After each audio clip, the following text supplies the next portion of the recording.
সূর্যের তপ্ত রোদ মাথার ওপর। গ্রাম থেকে আসা সহজ সরল ছেলে মিহান সবেমাত্র ভার্সিটির মূল ফটক দিয়ে ভেতরে পা রাখে। হাতে কয়েকটা বই, পরনে সাধারণ একটা শার্ট। তার চলাফেরার মধ্যে এক ধরনের দ্বিধা আর নম্রতা কাজ করে। কিন্তু গেট পার হতেই তার কানে আসে সেই তীক্ষ্ণ কণ্ঠস্বর, যা শুনে মেহানের বুকের ভেতরটা ভয়ে শুকিয়ে গেল। এই যে ছোট লোক, দাঁড়া। মেঘলা শহরের প্রভাবশালী ব্যবসায়ীর একমাত্র মেয়ে, দম্ভ আর অহংকার যার রক্তে মিশে আছে। মিহান ভয়ে ভয়ে মেঘলার সামনে গিয়ে দাঁড়ায়। মেঘলা তখন তার বন্ধুদের সাথে একটি মার্বেল পাথরের বেঞ্চে বসে আছে। সে মিহানকে দেখে বলে, আমাকে ডাকছিলেন মেঘলা? মিহানের মুখ থেকে নিজের নাম শুনে মেঘলার দু চোখ আগুনের মতো জ্বলে ওঠে। সে বসা থেকে ঝটকা দিয়ে উঠে দাঁড়ায় এবং মেহানের কিছু বুঝে ওঠার আগেই তার গালে পরপর দুটো সজোরে থাপ্পড় মারে। থাপ্পড়ের শব্দে আশেপাশে সবাই থমকে দাঁড়ায়। এই ফকিরের বাচ্চা, আমার নাম ধরে ডাকার সাহস তুই কোথায় পেলি? তোর কি মনে হয় তুই আমার সমান? মিহান অপমানে মাথা নিচু করে ফেলে। তার গাল দুটো লাল হয়ে ফুলে ওঠে, চোখে জল টলমল করে। সে শান্ত গলায় উত্তর দেয়, মাফ করে দাও ম্যাডাম, আমার ভুল হয়ে গেছে। আসলে কথা বলতে গিয়ে খেয়াল করিনি। মেঘলা তাচ্ছিলের হাসি হেসে তার বন্ধুদের দিকে তাকায়, তারপর আবার মিহানের দিকে ফিরে গর্জে ওঠে, এবারের মতো মাফ করলাম, কিন্তু এরপর যদি ভুলেও আমার নাম উচ্চারণ করিস তবে তোর হাত পা ভেঙে রাস্তায় ফেলে দেব। মনে রাখিস, তোরা ভিখারির দল, আমাদের দয়া এখানে পড়তে আসিস। মিহান কোনো কথা না বলে চুপচাপ দাঁড়িয়ে থাকে। তার এই নীরবতা মেঘলাকে যেন আরো বেশি উস্কে দেয়। সে তার পা বাড়িয়ে মিহানের সামনে ধরে। ওই ছোট লোকের বাচ্চা, দেখ আমার জুতায় কাদা লেগেছে। বের কর তোর রুমাল, এখনই মুছে পরিষ্কার করে দে। মিহান এবার একটু অবাক হয়ে মেঘলার চোখের দিকে তাকায়। আত্মসম্মানে কোথাও যেন একটা ধাক্কা লাগে তার। আমি কেন তোমার জুতা মুছে দেব? এটা তো আমার কাজ না। কথাটা শোনা মাত্র মেঘলা অট্ট হাসিতে ফেটে পড়ে। তার হাসির শব্দে আশেপাশের পরিবেশ আরো থমথমে হয়ে যায়। তোর এত বড় সাহস, তুই আমার কথা অমান্য করিস? তুই বোধহয় ভুলে গেছিস 1 মাস আগের কথা। পেছনে তাকিয়ে দেখ তোর কি অবস্থা করছে। মিহান পেছনে ফিরে তাকাতেই তার শরীর ভয়ে হিম হয়ে যায়। মেঘলার ব্যক্তিগত 10 জন বিশাল দেহী গার্ড হাতে শক্ত লাঠি নিয়ে দাঁড়িয়ে আছে। 1 মাস আগে ঠিক এমনই এক ছোট্ট কারণে এই গার্ডরা মিহানকে পশুর মতো পিটিয়েছিল। 7টা দিন হাসপাতালে যন্ত্রণায় কাতরাতে হয়েছিল তাকে। সেই স্মৃতি মনে পড়তেই মিহানের হাত পা কাঁপতে শুরু করে। সে পকেট থেকে তার সাদা রুমালটা বের করে। কাঁপতে কাঁপতে নিচু হয় মেঘলার দামি জুতাটা মুছে দেওয়ার জন্য। গল্পটি আবির হাসান নিলয়ের লেখা, তাই কেউ কপি করার আগে অনুমতি নিন। মিঠুন স্টোরি চ্যানেলের গল্পটি প্রকাশিত হয়েছে। কিন্তু মেহানের হাত যখনই জুতাটা স্পর্শ করতে যাবে, ঠিক তখনই মেঘলা সজোরে একটা লাথি মারে মিহানের বুকে। মিহান তাল সামলাতে না পেরে পেছনের ধুলোবালির ওপর ছিটকে পড়ে। থাক, তোর মতো ছোট লোক আমার জুতা মুছলেও আমার জুতার অপমান হবে। নোংরা মানুষের ছোঁয়া আমার জুতাতেও লাগাতে চাই না। যা ভাগ এখান থেকে, চোখের সামনে থেকে দূর হ। মিহান কোনো মতে মাটি থেকে উঠে দাঁড়ায়। গায়ের ধুলো ঝাড়ার শক্তিটুকু যেন সে হারিয়ে ফেলেছে। মাথা নিচু করে সে ক্লাসের দিকে হাঁটতে শুরু করে। চারপাশ থেকে সহপাঠীদের হাসাহাসি আর বিদ্রুপের শব্দ তার কানে তীরের মতো বিঁধছে। কেউ একজন পাশ থেকে বলে ওঠে, দেখ রে, গ্রামের হিরোর অবস্থা দেখ। অন্য একজন হাসতে হাসতে বলে, মেঘলা অপুর কাছে গেলে তো এমনই হবে। মিহান এসব কিছুই গায়ে মাখে না। অপমান সহ্য করা এখন তার দৈনন্দিন অভ্যেসে পরিণত হয়েছে। সে জানে প্রতিবাদ করলে ফল আরো ভয়াবহ হবে। ক্লাসরুমে ঢুকে সে একদম পেছনের সারির এক কোনায় গিয়ে বসে। এই জায়গাটাই তার জন্য নিরাপদ, কারণ তার পাশে বসতে কেউ রাজি হয় না। সবাই যখন দল বেঁধে আড্ডা দিচ্ছে, হাসাহাসি করছে, মিহান তখন জানালার বাইরে তাকিয়ে শূন্য চোখে কিছু একটা ভাবছে। হঠাৎ ক্লাসরুমের হইচই থেমে যায়। পিনপতন নীরবতা নেমে আসে চারিদিকে। মেঘলা ক্লাসে প্রবেশ করে। তার রাজকীয় ঢঙের হাঁটা আর দেমাগ চাহনি সবাইকে বুঝিয়ে দেয় যে সেই এখনকার অঘোষিত রানী। মেঘলা তার নির্দিষ্ট জায়গায় গিয়ে বসে এবং চারদিকে একবার কড়া নজরে বুলায়। সবার মতো মিহানও মাথা নিচু করে বইয়ের পাতায় চোখ রাখে। শহরের আকাশে মেঘ জমেছে, কিন্তু গুমোট গরমটা একটুও কমছে না। ভার্সিটির করিডোর দিয়ে মিহান যখন ক্লাসরুমের দিকে যাচ্ছে, তখন তার প্রতিটি পদক্ষেপের মাঝে এক ধরনের জড়তা কাজ করে। শরীরের ব্যথাগুলো এখনো দগদগে। সে পেছনের সারিতে গিয়ে চুপচাপ বসে পড়ে। একটু পরে ক্লাসে প্রবেশ করেন পরিসংখ্যানের কড়া মেজাজের প্রফেসর। তিনি এসে কোনো কথা না বলে বোর্ডে একটি অত্যন্ত জটিল গাণিতিক সমীকরণ লিখে ফেলে। পুরো ক্লাস তখন নিস্তব্ধ। তোমাদের মধ্যে এমন কেউ আছো যে এই সমীকরণটির সমাধান দিতে পারবে? সবাই মাথা নিচু করে বসে থাকে। ক্লাসে তথাকথিত তুখোড় ছাত্রছাত্রীরাও নিজেদের মধ্যে মুখ চাওয়াচাই করে। এমনকি মেঘলা, যে নিজেকে সব বিষয়ে সেরা মনে করে, সেও ব্রুকুজকে বোর্ডের দিকে তাকিয়ে থাকে। কয়েক মিনিট পার হওয়ার পর যখন কেউ এগিয়ে আসে না, তখন পেছনের সারি থেকে একটি হাত ধীরে ধীরে উপরে ওঠে। স্যার, আমি চেষ্টা করতে পারি। পুরো ক্লাস যেন চমকে ওঠে। মেঘলা বাঁকা চোখে মিহানের দিকে তাকায়। প্রফেসর অনুমতি দিলে মিহান ধীর পায়ে বোর্ডের সামনে যায়।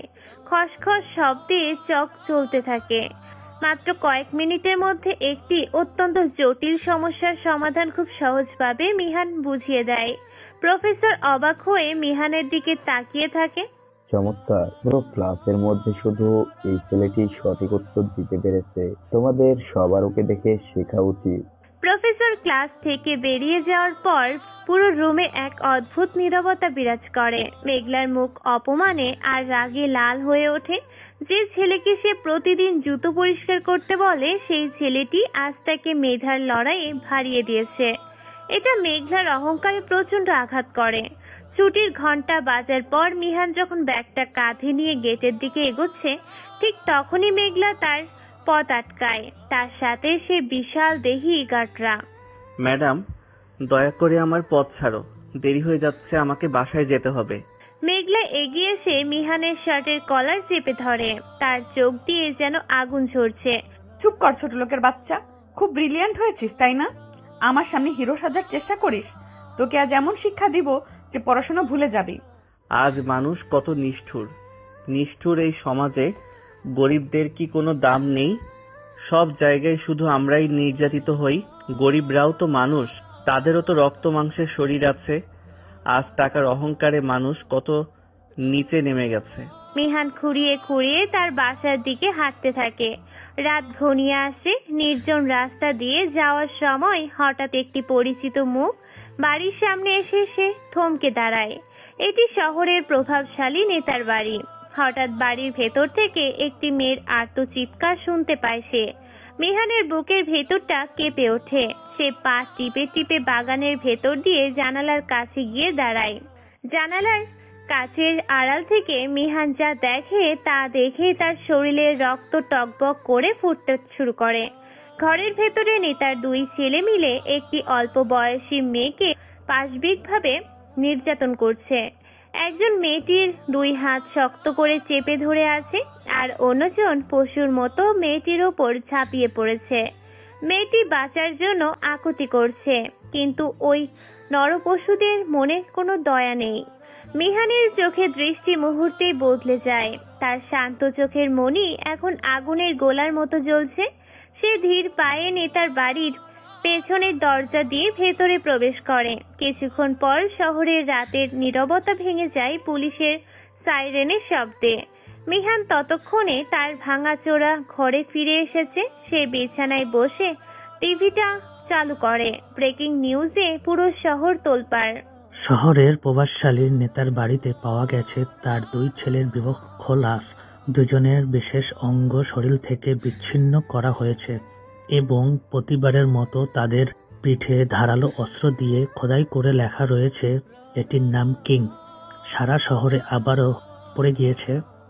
মানুষের কাছে এখন বিষয়টি পরিষ্কার যে নেতার দুই ছেলেও ছিল ধর্ষক, তাই কিং এর হাত থেকে তারাও রেহাই পায়নি। খবরটি শুনে মেহানের ঠোঁটের কোণে এক রহস্যময় হাসি ফুটে ওঠে।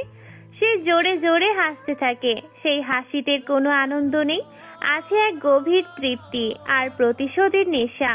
সে উঠে দাঁড়িয়ে জানালার বাইরে অন্ধকারের দিকে তাকায়। শহরের প্রতিটি কোণে এখন কেবল ত্রাস আর বিস্ময় ছড়িয়ে পড়েছে। চায়ের দোকান থেকে শুরু করে বাড়ির ড্রয়িং রুম, সবখানে আলোচনার কেন্দ্রে এখন কিং। টিভিতে খবরের পর খবর আসছে। নেতার দুই ছেলের এমন নৃশংস পরিণতি দেখে সাধারণ মানুষ যেমন চমকে যায়, তেমনি ভেতরে ভেতরে এক ধরনের স্বস্তিও অনুভব করে। কারণ সবাই জানে ওই দুই নরপশু কতটি মেয়ের জীবন ধ্বংস করেছে। নিজের ভাঙাচোরা ঘরের এক কোণে বসে নিউজটা দেখছে মিহান। খবরের শব্দগুলো তার কানে মধুর মতো বাজছে। টিভির পর্দায় যখন কাটা অঙ্গ আর পিঠের ওপর লেখা কিং শব্দটা দেখানো হয়, তখন মিহান আর নিজের আবেগ ধরে রাখতে পারে না। সে উন্মাদের মতো শব্দ করে হাসতে থাকে। তার সে হাসিতে যেমন ঘৃণা আছে, তেমনি আছে এক পৈশাচিক আনন্দ।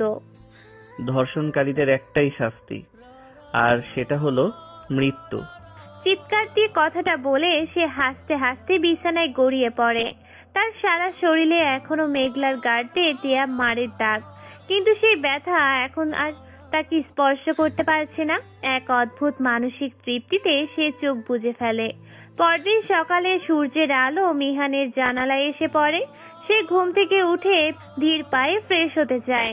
আয়নার সামনে দাঁড়িয়ে নিজের ফ্যাকাশে মুখটার দিকে তাকিয়ে সে নিজেই নিজেকে চেনে।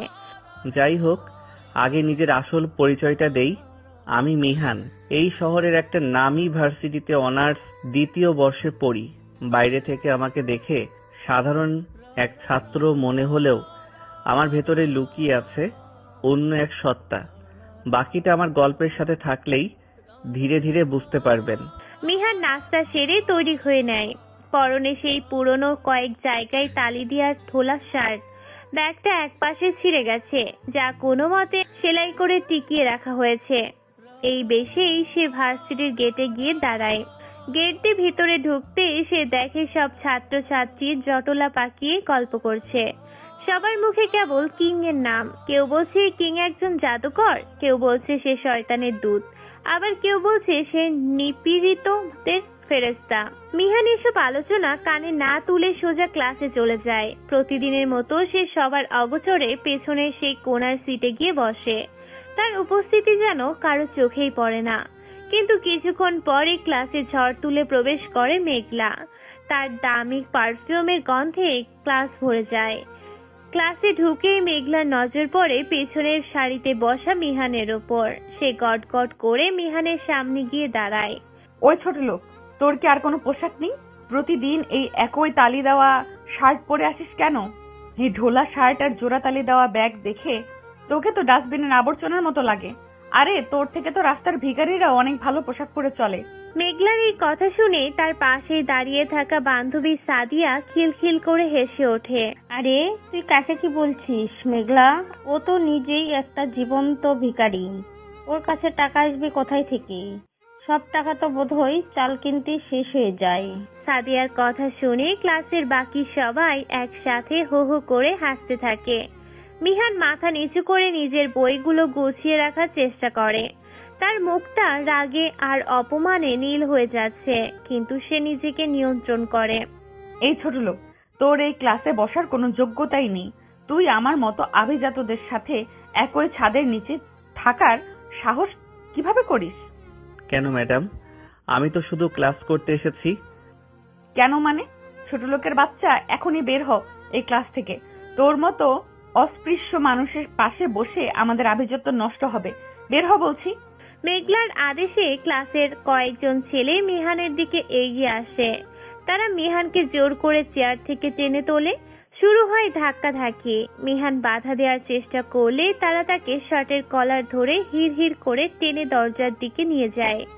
এরপর সজোরে এক ধাক্কা দিয়ে তাকে করিডোরে ফেলে দেয়। ধাক্কার চোটে মিহানের মাথা পাশের দেয়ালে সজোরে আঘাত পায়। মুহূর্তেই কপাল ফেটে রক্ত গড়িয়ে পড়তে থাকে।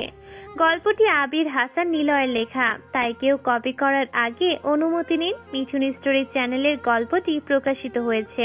ঠিক সেই সময় ক্লাসের পাশ দিয়ে যাচ্ছিলেন একজন প্রফেসর। তিনি এই দৃশ্য দেখে দাঁড়িয়ে যান। মিহান সাহায্যের আশায় স্যারের দিকে তাকায়।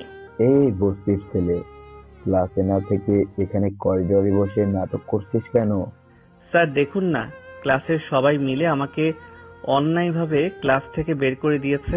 আমার মাথা ফেটে রক্ত পড়ছে স্যার। প্রফেসর মিহানের দিকে এক করুণা ভরা দৃষ্টিতে না তাকিয়ে বরং তাচ্ছিলের হাসি হাসে। ওরা ঠিকই করেছে, তোর মতো একটা ছেলেকে তো বের করে দেওয়াই উচিত। ওই, তুই ভার্সিটিতে ভর্তি হলি কেমনে? এখানে তো বড় লোকের ছেলেমেয়েরাও সহজে চান্স পায় না। মিহান স্তব্ধ হয়ে স্যারের দিকে তাকিয়ে থাকে। বিচারের জায়গায় বসে এমন কথা বলতে পারে তা তার কল্পনার বাহিরে ছিল। স্যারের কথাগুলো শুনে মিহানের ভেতরটা আগ্নেয়গিরির মতো জ্বলতে শুরু করে। তার মাথায় রক্ত উঠে যায়। সে এক মুহূর্তের জন্য স্যারের চোখের দিকে স্থির দৃষ্টিতে তাকায়। সেই দৃষ্টিতে এমন এক শীতলতা ছিল যে প্রফেসর নিজেও একটু থতমত খেয়ে যায়। কিন্তু মিহান তার রাগ কন্ট্রোল করে। সে জানে এখন সময় নয়। সে চুপচাপ উঠে দাঁড়ায় এবং নিজের ব্যাগটা কাঁধে নিয়ে ভার্সিটি থেকে বেরিয়ে যায়। ভার্সিটির গেট পার হয়ে সে একটি নির্জন রাস্তা দিয়ে হাঁটতে থাকে। এই রাস্তা দিয়ে সাধারণত মানুষজন খুব একটা চলাফেরা করে না। দুপাশে ঝোপঝাড় আর মাঝে ভাঙাচোরার পিচ ঢালা পথ। মিহান আপন মনে বিড়বিড় করতে থাকে। তোরা যদি আজ জানতি আমি আসলে কে, তাহলে আমার সামনে দাঁড়ানোর ক্ষমতাও তোদের থাকতো না। তোদের এত টাকার অহংকার, এত আভিজাত্যের দম্ভ, সব ধুলোই মিশিয়ে দিতে পারি আমি এক মুহূর্তেই। মিহান হাঁটতে হাঁটতে রেল লাইনের কাছে চলে আসে। হঠাৎ তার নজরে পড়ে একটি মেয়ে রেল লাইনের ঠিক মাঝখানে দাঁড়িয়ে আছে। দূরে ট্রেনের সাইরেন শোনা যাচ্ছে। ট্রেনটি খুব দ্রুত মেয়েটির দিকে ধেয়ে আসছে। রাস্তা থেকে রেল লাইন স্পষ্ট দেখা যাচ্ছে বলে মিহানের বুঝতে দেরি হয় না যে মেয়েটি আত্মহত্যার চেষ্টা করছে। আরে কি করছে কি মেয়েটা, পাগল নাকি? মিহান নিজের শরীরের ব্যথার কথা ভুলে এক দৌড়ে রেল লাইনের দিকে যায়। ট্রেনটি যখন মাত্র কয়েক হাত দূরে, ঠিক তখনই মিহান ঝাঁপিয়ে পড়ে, মেয়েটির ঝাপটে ধরে লাইনের পাশে ছুঁড়ে ফেলে দেয়। ট্রেনটি বেকর শব্দে তাদের পাশ দিয়ে চলে যায়। অল্পের জন্য দুজনে প্রাণ বেঁচে যায়। মিহান হাঁপাতে হাঁপাতে মেয়েটির দিকে যায়, তাকায়। মেয়েটির চুল এলোমেলো, চোখে মুখে গভীর শোকের ছায়া। কি করছেন কি আপনি? এখনই তো ট্রেনের নিচে পড়ে যেতেন। এভাবে নিজের জীবন শেষ করতে চাইলেন কেন? মেয়েটি শূন্য চোখে মিহানের দিকে তাকায়। তার চোখের জল শুকিয়ে গালের ওপর কালো দাগ পড়ে গেছে। কেন বাঁচালে আমাকে? আমাকে মরতে দিন। আমার মরা ছাড়া আর কোনো উপায় নেই। এই পৃথিবীতে আমার বেঁচে থাকা মানেই অপমান। আত্মহত্যা করা মহাপাপ, এটা জানেন না? যত বড় সমস্যাই হোক, মৃত্যু কোনো সমাধান হতে পারে না। মেয়েটি কোনো উত্তর দেয় না, শুধু ফুপিয়ে কাঁদতে থাকে। মিহান তার গলার স্বর একটু নরম করে, কি হয়েছে আপনার সাথে? আমাকে নিজের ভাই মনে করে বলতে পারেন, আমি অন্তত আপনার কথা শুনবো। আমার যে আর বাঁচার কোনো অধিকার নেই ভাই। এই সমাজের মানুষ আমাকে দেখলেই এখন থুতু দেবে। সমাজে আর কোনোদিন মাথা উঁচু করে দাঁড়াতে পারবো না। আর বিচার চাইলেও আমাদের মতো গরিবের বিচার হয় না। টাকার জোরে সবকিছু ধামাচাপা দিয়ে দেয় ওই পশুরা। মেয়েটির কণ্ঠস্বরে এক গভীর ঘৃণা আর অসহায়ত্ব মিশে আছে। মিহানের বুকের ভেতরটা আবার ধক করে ওঠে।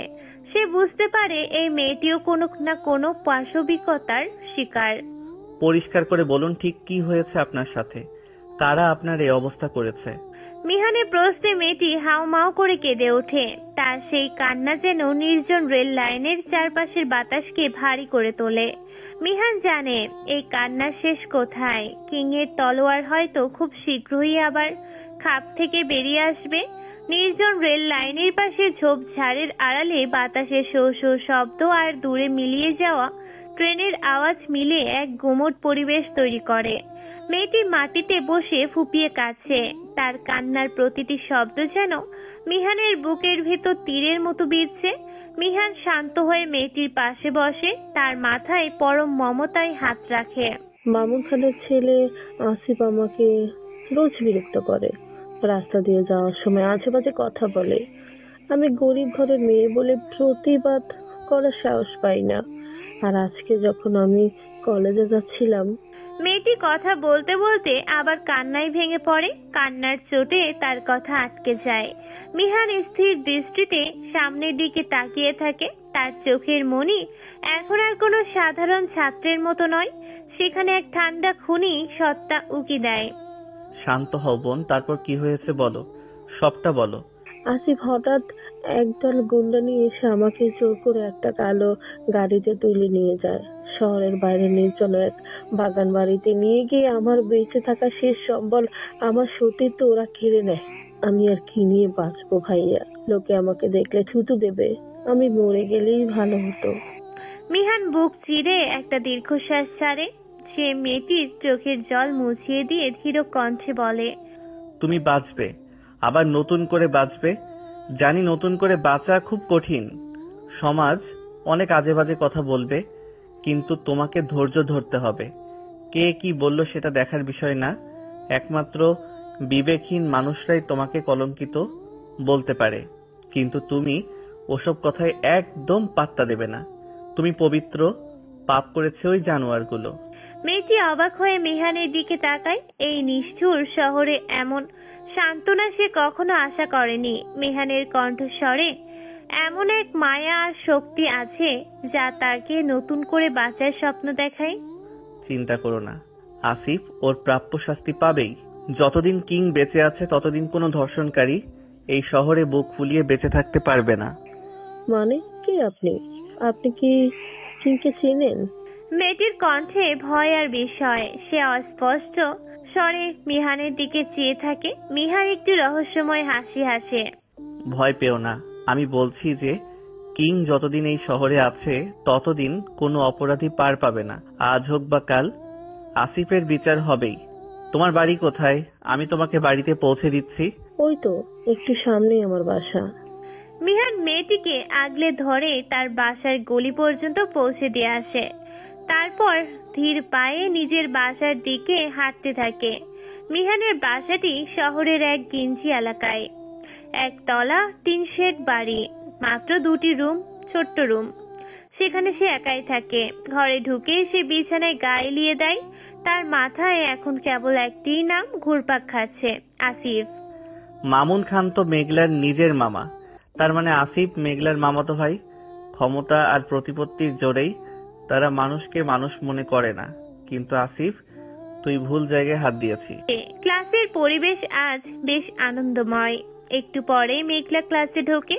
তার হাতে একগুচ্ছ ঝলমলে দাওয়াত কার্ড। সে একে একে সবাইকে কার্ড দিচ্ছে আর হাসি মুখে কথা বলছে। শুধু মিহানের কাছে এসে সে থেমে যায়। এই যে সবাই শোনো, কাল আমার মামাতো ভাই আসিফের বিয়ে, বিশাল আয়োজন করা হয়েছে। তোমাদের সবাইকে আমি দাওয়াত দিচ্ছি, এই নাও কার্ডগুলো। মেঘলা মিহানকে বাদ দিয়ে সবাইকে কার্ড দেয়। মিহান মনে মনে তাচ্ছিলের হাসি হাসে। আরে ছুরি, তোর মামাতো ভাই পৃথিবীতে বেঁচে থাকতে তো বিয়ে করবে। কিং এর খাতায় যার নাম উঠে গেছে তার জানাজা ছাড়া আর কোনো অনুষ্ঠানের আয়োজন হয় না। মেঘলা মিহানের দিকে ফিরে এক পৈশাচিক হাসি দেয়। তার চোখে মুখে ঘৃণা স্পষ্ট। কিরে ছোট লোক, কি ভাবছিস? তোকে কেন দাওয়াত দেই নাই সেটা নিয়ে মন খারাপ? তোর মতো গরিব ফকিরের বাচ্চা যদি আমাদের মতো বড় লোকদের বিয়ে বাড়িতে আসে তবে লোকে আমাদের নিয়ে হাসাহাসি করবে। তুই তো আমাদের গেট দিয়ে ঢোকার যোগ্যতা নাই। ক্লাসের সবাই আবার হো হো করে হাসতে থাকে। মিহান মাথা নিচু করে বইয়ের পাতায় মনোযোগ দেয়। কিছুক্ষণ পর প্রফেসর ক্লাসে আসেন এবং যথারীতি ক্লাস শুরু হয়। সময় যেন কাটতেই চায় না। একে একে সব ক্লাস শেষ হলে ভার্সিটির ছুটি হয়ে যায়। মিহান ভিড় এড়িয়ে দ্রুত পায়ে বেরিয়ে আসে। পরদিন সন্ধ্যা। মামুন খানের বিশাল অট্টালিকা আলোকসজ্জায় ঝলমল করছে। চারিদিকে হই হুল্লোড় আর উচ্চস্বরে মিউজিক বাজছে। বিয়েবাড়ির আমেজ চারদিকে। মিহান আজ একটু ভিন্ন সাজে তৈরি হয়েছে। তার পরনে কালো ব্লেজার, নিচে কালো প্যান্ট। পকেট থেকে একটি কালো রুমাল বের করে সে মুখটা ভালো করে ঢেকে নেয়। অন্ধকার গলি দিয়ে প্রাচীর টপকে সে বাড়ির পেছনের দিক দিয়ে ভেতরে ঢুকে পড়ে। বাড়ি ভর্তি মানুষের ভিড়, কিন্তু মিহানের লক্ষ্য কেবল অপরতলার আসিফের রুম। সে খুব সাবধানে করিডোর দিয়ে এগিয়ে যায় এবং আসিফের রুমের সামনে গিয়ে দাঁড়ায়। আসিফ তখন একা রুমে আয়নার সামনে দাঁড়িয়ে নিজের বিয়ের শেরওয়ানি ঠিক করছে। মিহান ভেতরে ঢুকে নিঃশব্দে ভেতর থেকে দরজা বন্ধ করে দেয়। দরজা বন্ধ করার শব্দে আসিফ চমকে পেছনে ফেরে। একজন কালো পোশাকধারী মুখোশ পরা মানুষকে দেখে তার হাত পা কাঁপতে শুরু করে। মিহান ধীর পায়ে আসিফের দিকে এগিয়ে আসে। তার চোখ দুটি যেন আগুনের ফুলকি বের হচ্ছে। কিং কিং নামটা শোনা মাত্র আসিফের মুখ ফ্যাকাশে হয়ে যায়।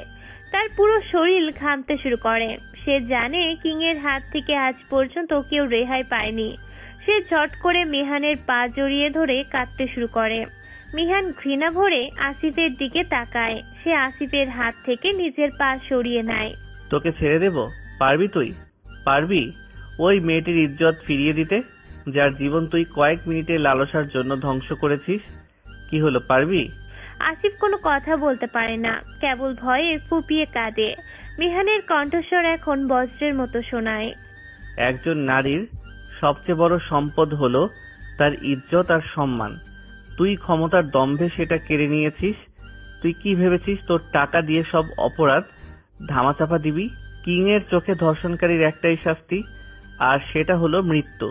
কথাটা শেষ করেই মিহান আসিফের বুক বরাবর এক সজোরে লাথি মারে। লাথি খেয়ে আসিফ দেয়ালের সাথে গিয়ে আছাড় খায়। মিহান তাকে টেনে তুলে ফ্লোরের সাথে সজোরে আছাড় মারে। আসিফের কোমরের হাড় মরমর শব্দ করে ভেঙে যায়। সে ব্যথায় চিৎকার করতে চায়, কিন্তু মিহান তার বাম পা দিয়ে আসিফের মুখ চেপে ধরে।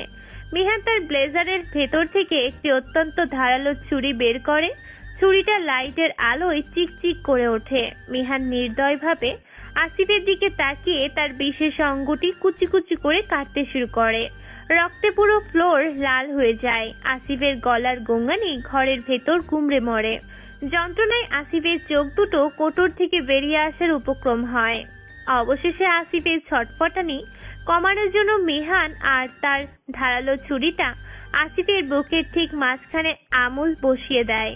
আসিফ কয়েকবার জোরে জোরে শ্বাস নেয়, তারপর তার দেহটি নিথর হয়ে পড়ে থাকে।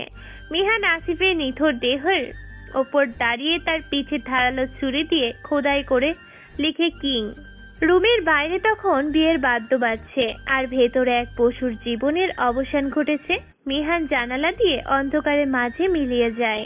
আসিফের নিথর দেহের ওপর কিং নামটা খোদাই করার পর মিহানের দীর্ঘশ্বাসটা ভারী হয়ে আসে। রুমের ভেতরে রক্তের গোমট গন্ধ আর বাইরে বিয়ের উৎসবের মিউজিক এক অদ্ভুত বৈপরীত্য তৈরি করে। মিহান রুম থেকে বের হওয়ার জন্য যখনই ধীর পায়ে দরজা খোলে, তখনই তার রক্ত হিম হয়ে যায়। সামনে দাঁড়িয়ে আছে মেঘলা, তার হাতে একটি ফুলের তোড়া। হয়তো ভাইকে চমকে দিতে এসেছিল। এ কি, আপনি কে? এখানে কি করছেন? আর আমার ভাইয়া কোথায়? মিহান কোনো প্রশ্নের উত্তর দেয় না। নিজের পরিচয় গোপন রাখতে সে দ্রুত মাথা নিচু করে মেঘলাকে সজোরে এক ধাক্কা দিয়ে সরিয়ে দেয় এবং করিডোর দিয়ে দৌড়াতে থাকে। ধাক্কাটা এতটাই জোরালো যে মেঘলা সিটকে মার্বেল পাথরের ফ্লোরে গিয়ে পড়ে। তার কপালটা পিলারের কোনায় লেগে ফেটে যায় এবং রক্ত ঝরতে শুরু করে। মেঘলা যন্ত্রণায় কোকিয়ে ওঠে। যখন সামনের দিকে তাকায়, তখন সে দেখতে পায় কালো পোশাকধারী লোকটির ডান হাতের কবজিতে একটি বিশেষ ট্যাটু। সেখানে স্পষ্ট করে লেখা কিং। মেঘলার শরীরের ভেতর দিয়ে যেন এক শীতল স্রোত বয়ে যায়। তার হৃৎপিণ্ডের স্পন্দন কয়েক মুহূর্তের জন্য থেমে যায়। কি? তার মানে এ না হতে পারে না। মেঘলা যা বোঝার বুঝে ফেলে। সে টলতে টলতে উঠে দাঁড়ায় এবং আসিফের রুমের দিকে দৌড়ে যায়। ভেতরে পা রাখতেই তার পায়ের তলা থেকে যেন মাটি সরে যায়। পুরো ফ্লোর রক্তে ভেসে যাচ্ছে। আসিফের দেহটি বিভৎস অবস্থায় পড়ে আছে। তার বিশেষ অঙ্গটি কেটে বিচ্ছিন্ন করা হয়েছে এবং পিঠে খোদাই করা সেই ভয়ানক নাম কিং। মেঘলা নিজের চোখে বিশ্বাস করতে পারে না। সে গগন বিদারী এক চিৎকার দিয়ে জ্ঞান হারিয়ে ফেলে। মুহূর্তের মধ্যেই বিয়ে বাড়িটি শ্মশানে পরিণত হয়। খবরটি আগুনের মতো পুরো শহরে ছড়িয়ে পড়ে। পরদিন সকালে মামুন খানের বাড়ির সামনে উৎসুক মানুষের ভিড় জমে। কিন্তু এবার মানুষ সহানুভূতি দেখাতে আসেনি।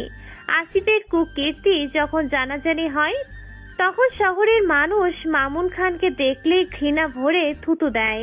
মামুন খান আর তার স্ত্রী মুন্নি বেগম ঘরের কোনায় বসে বিলাপ করে। তারা ভাবতেই পারছে না যে তাদের আদরের ছেলে এমন জঘন্যতম কাজের সাথে জড়িত ছিল। অন্যদিকে মেহান বাসায় ফিরে সরাসরি ওয়াশরুমে গিয়ে ঝর্ণা ছেড়ে দেয়। তার রক্ত মাখা হাত আর মনের ওপর জমে থাকা বিষাদ ধুয়ে ফেলার চেষ্টা করে সে। ঝর্ণার পানি টপ টপ করে তার গায়ের ওপর পড়ছে, আর মেহানের মনে ভেসে উঠছে এক পুরনো স্মৃতির অ্যালবাম। সৃষ্টি, তোমাকে নিয়ে আমার একটাই স্বপ্ন। কি স্বপ্ন গো আমার রূপবতী রাজকুমার? সুখে শান্তিতে একটা ছোট্ট সংসার করা, যেখানে কেবল তুমি আর আমি থাকবো। ওরে ওরে আমার রূপবতী, তোমার সব স্বপ্ন আমি সত্যি করব। হঠাৎ মেহানের কল্পনার ঘোর কেটে যায়। সে ঝর্ণার পানি বন্ধ করে আয়নার সামনে গিয়ে দাঁড়ায়। তার চোখ দুটো এখন টকটকে লাল, বেদনায় তার বুক ফেটে যাচ্ছে। বাঁচতে দিলি না আমাদের সাধারণ একটা জীবন, তোরা বাঁচতে দিলি না। তোদের কাউকে আমি ছাড়বো না, একজন একজন করে তিলে তিলে মারবো তোদের।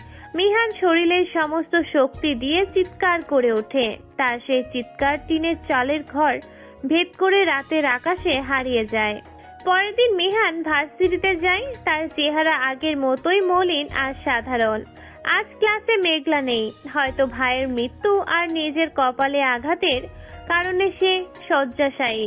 মিহান চুপচাপ ক্লাস শেষ করে বাসায় ফিরে আসে। তার ডায়েরিতে এখন নতুন একটি নাম যোগ হয়েছে, এমপি জাকিবুল।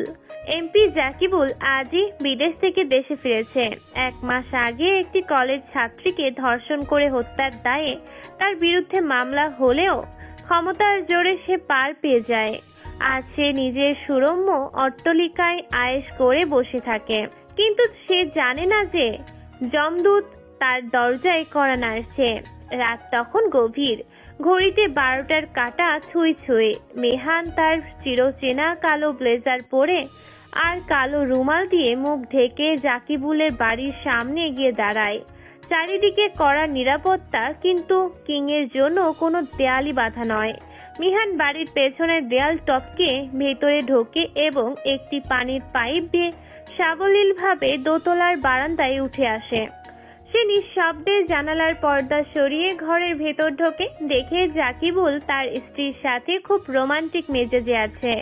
মিহান ছায়ার মতো দেয়ালের কোণায় দাঁড়িয়ে থাকে।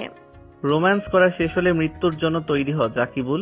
জাকিবুল চমকে গিয়ে পেছনে ফেরে। মুখোশধারী মিহানকে দেখে সে ভয়ঙ্কর ভাবে আটকে ওঠে। তার স্ত্রীও ভয়ে চিৎকার করতে থাকে, গিয়ে মুখ চেপে ধরে। কিং নামটা শুনে জাকিবুলের হাত থেকে মদের গ্লাসটা পড়ে ভেঙে চুরমার হয়ে যায়। সে কিং এর বিচার করার স্টাইল সম্পর্কে ভালো করেই জানে। সে হাত জোর করে কাঁপতে কাঁপতে এগিয়ে আসে।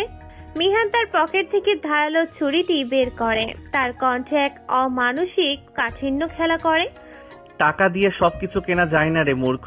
টাকা দিয়ে হয়তো তুই আদালত আর পুলিশকে কিনতে পেরেছিস, কিন্তু এই কিংকে কিনতে পারবি না। একজন মাসুম মেয়ের জীবনের দাম তোর এই কালো টাকার পাহাড় দিয়ে শোধ হবে না। জাকিবুল মেহানের পায়ে পড়ার চেষ্টা করে, কিন্তু মিহান তাকে লাথি মেরে সরিয়ে দেয়। মিহানের চোখে এখন কেবল আগুনের লেলিহান শিখা। জাকিবুলের শেষ সময় ঘনিয়ে এসেছে। জাকিবুলের বিলাসবহুল বেডরুমের বাতাস এখন আতঙ্কে ভারী হয়ে আছে। ক্ষমতার মসনদে বসে যে জাকিবুল ধরাকে সরাজ্ঞান করে, সেই মানুষটি আজ একজন মুখোশধারীর সামনে কুঁকড়ে আছে। মিহানের চোখের মনি আগুনের গলার মতো জ্বলছে। সে আর সময় নষ্ট করে না। শরীরের সমস্ত শক্তি ডান হাতের মুঠোয় জড়ো করে মিহান জাকিবুলের নাক বরাবর এক সজোরে ঘুষি মারে। এই ঘুষিটা সেই নিরপরাধ মেয়েটির কান্নার বিনিময়ে। ঘুষির চোটে জাকিবুলের নাকের হাত মরমর করে ভেঙে যায় এবং দরদর করে রক্ত পড়তে থাকে। জাকিবুল যন্ত্রণায় চিৎকার দিতে গেলে মিহান তার হাতটা ধরে নিমিষের মধ্যে মুচড়ে ভেঙে দেয়। হাড় ভাঙার বিকট শব্দে ঘরটি কেঁপে ওঠে। এরপর মিহান তাকে শূন্যে তুলে আছাড় মারে মার্বেল পাথরের ফ্লোরে। জাকিবুল ব্যথায় কুঁকড়ে গিয়ে মেঝের ওপর ছটফট করতে থাকে। স্বামীর এই অবস্থা দেখে তার স্ত্রী শ্যামলী আর তার চুপ থাকতে পারে না। সে ভয়ে কাঁদতে কাঁদতে মিহানের সামনে হাত জোর করে দাঁড়িয়ে যায়। কিং, কিং, দয়া করো, দয়া করে আমার স্বামীকে এবারের মতো ছেড়ে দাও, ওকে মেরো না। মিহান ঘৃণায় শ্যামলীর দিকে তাকায়। তার কণ্ঠস্বর পাথরের মতো শক্ত আর গম্ভীর শোনায়। লজ্জা করে না তোর? লজ্জা করে না? তোর স্বামী একটা নির্দোষ মাসুম মেয়েকে ধর্ষণ করে হত্যা করেছে, সেটা জানা সত্ত্বেও তুই একজন মেয়ে হয়ে ওকে ছেড়ে দেওয়ার কথা বলছিস? অন্য একটি মেয়ের সম্মানের তোর কাছে কোনো দামই রাখে না? মিহানের প্রশ্নে শ্যামলী বাকরুদ্ধ হয়ে যায়। সে কোনো উত্তর দিতে পারে না, কেবল মাথা নিচু করে দাঁড়িয়ে থাকে। মিহান তার দিকে আঙ্গুল তুলে শাসিয়ে দেয়। চুপচাপ যেখানে দাঁড়িয়ে আছিস সেখানেই থাক। যদি নড়ার চেষ্টা করিস তবে তোর পরিণতিও ভালো হবে না। শ্যামলী ভয়ে পাথরের মূর্তির মতো এক জায়গায় স্থির হয়ে যায়। মিহান এবার তার মনোযোগ আবার জাকিবুলের দিকে ফেরায়। সে তার পা দিয়ে জাকিবুলের মুখটা মেঝেতে চেপে ধরে, যাতে সে টু শব্দটিও করতে না পারে। জাকিবুল যন্ত্রণায় আর আতঙ্কে চোখ বড় বড় করে তাকিয়ে থাকে। মিহান তার পকেট থেকে ধারালো ছুরি বের করে জাকিবুলের বিশেষ অঙ্গটি কুচি কুচি করে কাটতে শুরু করে। জাকিবুল ব্যথার তীব্রতায় ছটফট করে, কিন্তু মুখ চাপা থাকায় সে গোঙানি বাইরে বের হয় না। তার সমস্ত শরীর ঘামে আর রক্তে ভিজে যায়। হাত পা নাড়ানোর ক্ষমতা সে হারিয়ে ফেলেছে। সমস্ত শরীর জুড়ে যন্ত্রণার দাবানল বয়ে যায় জাকিবুলের। তার চোখ থেকে অঝোর ধারায় জল গড়িয়ে পড়তে থাকে, যা হয়তো অনুশোচনার নয়, কেবল মৃত্যুর ভয়ের। ধর্ষণকারীর হাত থেকে রক্ষা পাওয়ার জন্য সেই মেয়েটি কত আকুতি করেছে, আজ তুই সেই যন্ত্রণা অনুভব কর। মিহান এবার তার ধারালো ছুরিটি জাকিবুলের গলায় ধরে। কোরবানির পশু জবাই করার মতো পরম ঠান্ডা মাথায় সে জাকিবুলকে জবাই করে দেয়। পিনকি দিয়ে রক্ত ছুটে এসে মিহানের ব্লেজারের হাতায় লাগে। জাকিবুল কিছুক্ষণ পা দাপিয়ে আর জোরে জোরে কয়েকবার শ্বাস নিয়ে নিথর হয়ে যায়। মিহান তার দেহের ওপর ঝুঁকে পড়ে, পিঠের চামড়া চিরে লিখে দেয় সেই চিরচেনা নাম, কিং। কাজ শেষ করে মিহান আবার বারান্দার পাইপ বেয়ে নিচে নেমে আসে। পাঁচিল টপকে অন্ধকার রাস্তা দিয়ে সে তার ছোট্ট টিন শেড ঘরের দিকে ফিরে যায়। পরের দিন সকালে জাকিবুলের মৃত্যুর খবর দাবার নলের মতো পুরো শহরে ছড়িয়ে পড়ে। শহরের মোড়ে মোড়ে মানুষের ভিড় জমে যায়। ক্ষমতার শীর্ষে থাকা একজন মানুষের এমন করুণ পরিণতি দেখে সবাই স্তম্ভিত। পুলিশ বিষয়টি ধামাচাপা দেওয়ার চেষ্টা করলেও খবরটি ফাঁস হয়ে যায়। সবার কাছে এখন এটি পরিষ্কার যে জাকিবুল একজন কুখ্যাত ধর্ষক ছিল, আর তাই কিং তাকে সরিয়ে দিয়েছে। আজ শহরের চিত্রটা বদলে গেছে। মিহান ওরফে কিং এর ভয়ে শহরে বখাটে ছেলেরা কুঁকড়ে আছে, যারা একসময় প্রতিদিন স্কুল কলেজের মেয়েদের উত্ত্যক্ত করত, আজে বাজে কথা বলতো। তারাই আজ কিং এর ভয়ে সবার সাথে ভদ্র ব্যবহার করছে। কোনো মেয়ের দিকে চোখ তুলে তাকাতেও তারা 10 বার ভাবে। এই বদলে যাওয়া শহর দেখে একজন বাবা স্বস্তির নিঃশ্বাস ফেলেন। তিনি তার মেয়েকে নির্ভয়ে বলতে পারেন, যাও মা, নির্ভয়ে স্কুলে যাও। যাও মা, কলেজে যাও, মাদ্রাসায় যাও, কলেজে যাও। এখন আর তোমার পথ আটকানোর সাহস পাবে না। শহরের প্রতিটি মা বাবা আজ তাদের মেয়েকে নিয়ে দুশ্চিন্তা মুক্ত। তারা জানে যতদিন এই শহরে কিং জেগে আছে ততদিন কোনো জানোয়ার তাদের মেয়ের গায়ে হাত দেওয়ার সাহস পাবে না। মানুষের মনে কিং এখন কেবল একজন খুনি নয়, সে হয়ে উঠেছে এক অদৃশ্য প্রহরী। শহরের সাধারণ মানুষ থেকে শুরু করে বিশিষ্ট ব্যক্তিবর্গ সবাই মনে মনে কিংকে ধন্যবাদ জানাচ্ছে। কিং এর কারণেই আজ মেয়েরা স্বাধীনভাবে চলাফেরা করতে পারছে। সবার মনে এখন একটাই কৌতূহল, কে এই কিং? তাকে একবার দেখার জন্য হাজারো মানুষ পাগল হয়ে উঠেছে। কিন্তু কিং কি কোনোদিন সবার সামনে আসবে? সে কি ধরা দেবে সমাজের সাধারণ মানুষের কাছে? সেই রহস্যের উত্তর হয়তো একমাত্র কিংই জানে। শহরের আকাশ আজ অনেকটা পরিষ্কার, কিন্তু মিহানের মনের ভেতরটা এখনো গুমোট মেঘে ঢাকা। সে আজ একটু দেরিতেই ভার্সিটির গেট দিয়ে ভেতরে পা রাখে। করিডোর দিয়ে যাওয়ার সময় মিহানের নজর পড়ে বাগানে এক কোণে থাকা বিশাল কৃষ্ণচূড়া গাছটির দিকে। সেখানে এক মনমরা হয়ে বসে আছে মেঘলা। তার দাম্ভিক চেহারায় আজ এক অদ্ভুত বিষণ্ণতা। মামাতো ভাইয়ের মৃত্যু আর পরিবারের ওপর দিয়ে বয়ে যাওয়া ঝড়ের ঝাঁপ তার চোখে মুখে স্পষ্ট। মিহান পাশ দিয়ে যাওয়ার সময় নিজের অজান্তেই তার ঠোঁটের কোণে এক চিলতে মুচকি হাসি ফুটে ওঠে। এই হাসি কোনো আনন্দের নয়, বরং নিয়তির পরিহাসের প্রতি এক বিদ্রুপ। কিন্তু সেই হাসি মেঘলার চোখ এড়ায় না। মেঘলা ঝটকা দিয়ে উঠে দাঁড়ায় এবং দ্রুত পায়ে মিহানের সামনে এসে তার পথ আটকায়। ওই ছোট লোকের বাচ্চা, হাসলি কেন তুই? আমাকে দেখে কি তোর খুব আনন্দ হচ্ছে? মিহান দাঁড়িয়ে পড়ে এবং খুব শান্ত দৃষ্টিতে মেঘলার দিকে তাকায়। তার কণ্ঠে কোনো ভয় নেই। ম্যাডাম, সাধারণ একটা মানুষ হিসেবে আমি হাসতেও কি পারবো না? হাসার জন্য কি এখন আপনার অনুমতি নিতে হবে? না, পারবি না। তোর মতো নিচু জাতের ছোট লোক আমার সামনে দাঁড়িয়ে দাঁত বের করে হাসলে আমার সহ্য হয় না। তোর এই ধৃষ্টতা দিন দিন বেড়ে যাচ্ছে। মিহান কোনো উত্তর না দিয়ে চুপচাপ দাঁড়িয়ে থাকে। তার এই নীরবতা মেঘলার ভেতরে রাগকে আরো বাড়িয়ে দেয়। তোর এই জন্য শাস্তি পেতেই হবে। তোকে মানুষ হিসেবে গণ্য করাই আমার ভুল। কথাটা বলেই মেঘলা তার পা থেকে দামি হিল জুতোটা খুলে নেয়। সবার সামনে সে মিহানের গালে পরপর দুটো সজোরে জুতোর বাড়ি মারে। চটাস করে শব্দ হয় করিডোরে। মিহানের গাল লাল হয়ে ফুলে ওঠে, কিন্তু সে স্থির হয়ে দাঁড়িয়ে থাকে। মেঘলা ঘৃণা ভরে জুতোটা পায়ে দিয়ে গটগট করে নিজের গাড়ির দিকে এগিয়ে যায় এবং দ্রুত গতিতে ভার্সিটি থেকে বেরিয়ে যায়। আশেপাশে থাকা ছাত্রছাত্রীরা মিহানকে আঙ্গুল দেখিয়ে উচ্চস্বরে হাসাহাসি করতে থাকে। মেঘলার জন্য আমার ক্লাস করার ইচ্ছেটাই মরে যায়। অপমানের জ্বালাটা আজ কলিজার ভেতরে গিয়ে বিঁধছে। মিহান আর ক্লাসের দিকে না গিয়ে ভার্সিটির গেট দিয়ে বেরিয়ে আসে। সে এক নির্জন রাস্তা দিয়ে ধীর পায়ে হাঁটছে। দুপাশে ঘন জঙ্গল আর মাঝে শান্ত পথ। হাঁটতে হাঁটতে মিহানের মনে পড়ে যায় সেই পুরনো সুন্দর দিনগুলোর কথা। তার সাজানো স্বপ্ন, তার সৃষ্টি সবই তো একদিন জীবন্ত ছিল। কতই না সুখে ছিলাম আমি, কিন্তু তোদের মতো পিশাচদের কারণে আজ আমার জীবনটা ছারখার হয়ে গেছে। পৃথিবীর যেই প্রান্তেই থাকিস না কেন, তোদের মৃত্যু খুব শীঘ্রই ঘনিয়ে আসছে। একে একে সবার বিচার হবে। কথাগুলো ভাবতে ভাবতে মিহান বনের বাঘ ঘুরতেই থমকে দাঁড়ায়। সামনে দেখতে পায় একটি কালো রঙের বিলাসবহুল গাড়ি রাস্তার পাশের বড় একটি গাছের সাথে প্রচন্ড জোরে ধাক্কা খেয়ে দুমড়ে মুচড়ে আছে। গাড়িটি খুব চেনা চেনা মনে হয় মিহানের। সে দৌড়ে গাড়ির সামনে গিয়ে দাঁড়ায়। জানালার কাঁচ ভেঙে চুরমার হয়ে গেছে। ভিতরে তাকাতেই মিহানের বুকটা ধক করে ওঠে। রক্তাক্ত অবস্থায় স্টিয়ারিং এর ওপর পড়ে আছে মেঘলা। তার কপাল আর মাথা দিয়ে প্রচন্ড রক্ত পড়ছে। গাড়ি থেকে তেল ছুঁয়ে পড়েছে নিচে। মিহান এক মুহূর্ত দ্বিধা করে না। সে দ্রুত গাড়ির দরজা টেনে খুলে মেঘলার অচেতন দেহটি সাবধানে বের করে আনে। মেঘলার সাদা পোশাক রক্তে লাল হয়ে গেছে। আপনার কিছু হবে না ম্যাডাম, একটু ধৈর্য ধরুন, আমি আপনাকে হাসপাতালে নিয়ে যাচ্ছি। মিহান মেঘলাকে পাজাকোলা করে কোলে তুলে নেয়। রাস্তা জনমানবহীন, তাই কোনো গাড়ির অপেক্ষা না করে সে ঊর্ধ্বশ্বাসে হাসপাতালের দিকে ছুটতে শুরু করে। মেঘলা যন্ত্রণায় একটু একটু চোখ মেলে দেখে।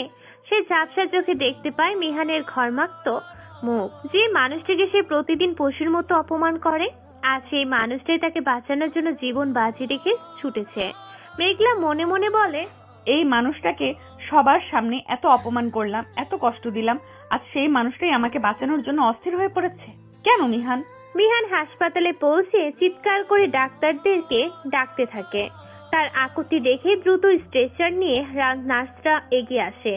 মেঘলাকে সরাসরি অপারেশন থিয়েটারে নিয়ে যাওয়া হয়। মিহান করিডোরে রক্ত মাখা শার্ট পরে অস্থিরভাবে পায়চারি করে। কিছুক্ষণ পর ডাক্তার বেরিয়ে আসে। ডাক্তার, পেশেন্ট এখন কেমন আছে? তুমি সঠিক সময়ে ওকে নিয়ে এসেছো।